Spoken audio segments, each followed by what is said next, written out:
Hello, welcome to another Read Aloud. Today's story is called The Most Magnificent Thing.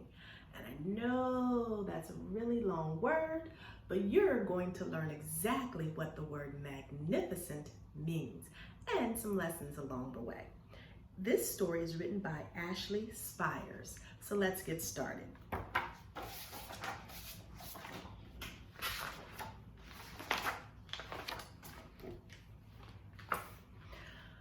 This is a regular girl and her best friend in the whole wide world. They do all kinds of things together. They race, they eat, they explore, they relax. She makes things, he unmakes things. One day the girl has a wonderful idea.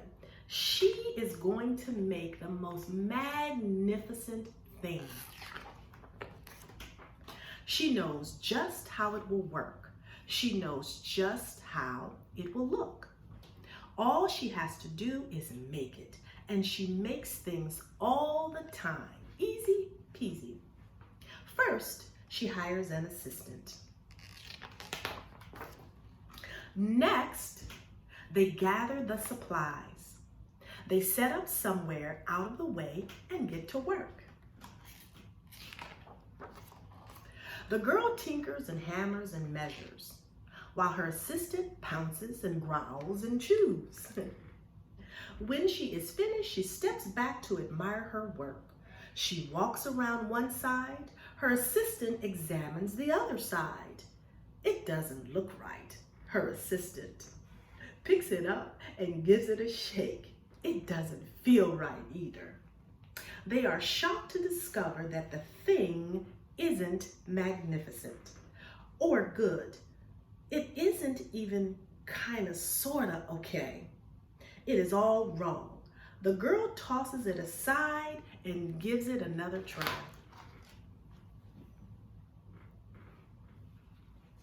She smooths and wrenches and fiddles. Her assistant circles and tugs and wags.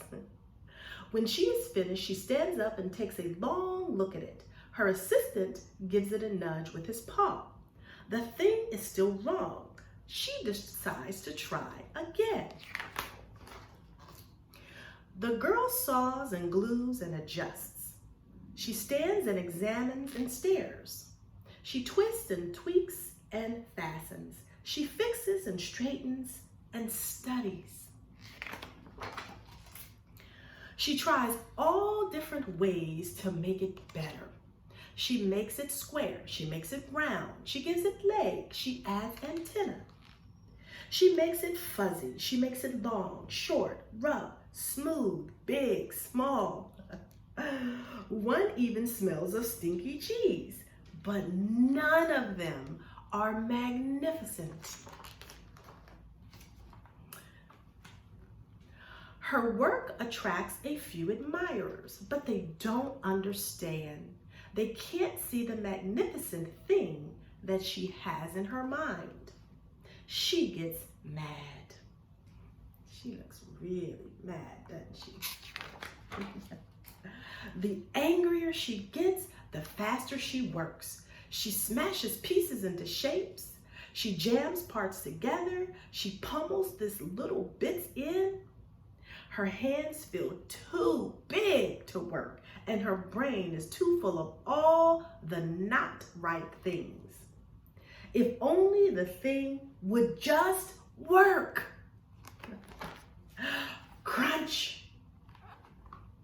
The pain starts in her finger. It rushes to her brain, and she explodes. It is not her finest moment. I'm no good at this. Her assistant suggests a walk.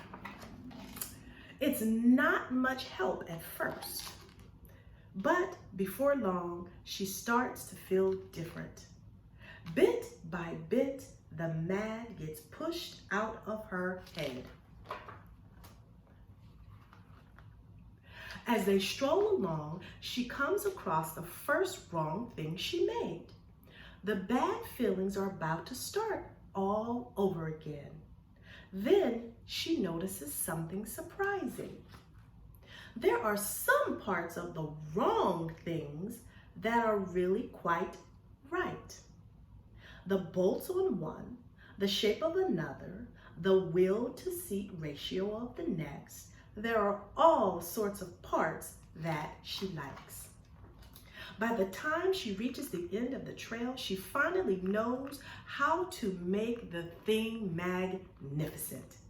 She gets to work. She works carefully and slowly, tinkering, hammering, twisting, fiddling, gluing, painting. Her assistant makes sure there are no distractions. This is the perfect thing to ward off bears. This will stop the leak. This one's all wet. The afternoon fades into evening. Finally, she finishes. She alerts her assistant. The pair take a good long look. It leans a little to the left. It's a bit heavier than expected. The color could use a bit of work too, but it's just what she wanted. They climb aboard and take it for a spin. They are not disappointed. It really is the most magnificent thing. The end. Okay, so I hope you enjoyed that read aloud, and I can think of a lesson that I learned from this. Well, actually a couple of lessons. One lesson that I learned is that you should never give up. If something doesn't work right, just keep on trying until you get it right. Another lesson that I learned is that it's all about perspective. When you do things, try to always look at the positive of what it is that you're doing and say to yourself, hey, this is great, this is good, this is magnificent. All right, see you next time.